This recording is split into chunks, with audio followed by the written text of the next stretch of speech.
Alright guys, check out this gaming PC I got my hands on. The IPASON Intel i5-12400F with an RTX 3060. First impressions?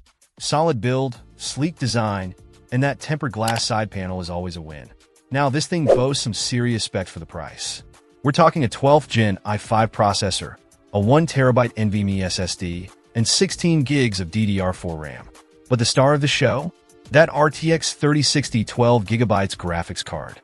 That's a lot of VRAM for a mid-range build, which means you can crank up the settings in most games without breaking a sweat. They claim it can handle titles like Warzone, Fortnite, and Elden Ring at 1440p with high frame rates, and honestly, from my initial tests, it seems pretty accurate. I haven't pushed it to its absolute limit yet, but I'm impressed so far.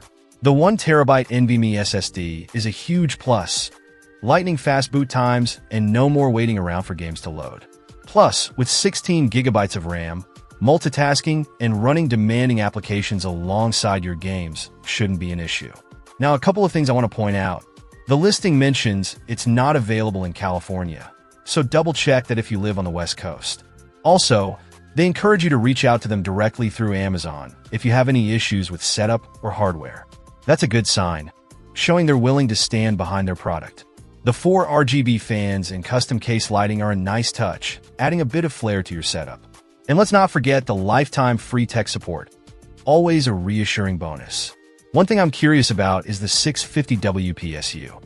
It should be enough for this configuration, but it's worth keeping an eye on if you plan on upgrading components down the line. Overall, though, this IPASON gaming PC seems like a fantastic value for the price. You're getting a powerful system capable of handling modern games at respectable settings. If you're on a budget and looking for a solid pre-built gaming rig, this one is definitely worth considering. I'll be putting this PC through its paces over the next few weeks, so stay tuned for a more in-depth performance review. Let me know in the comments what games you'd like to see me test on this beast. And don't forget to check the link in the description for more info and where to buy. Check out the video description for updated price. And thank you for watching this video.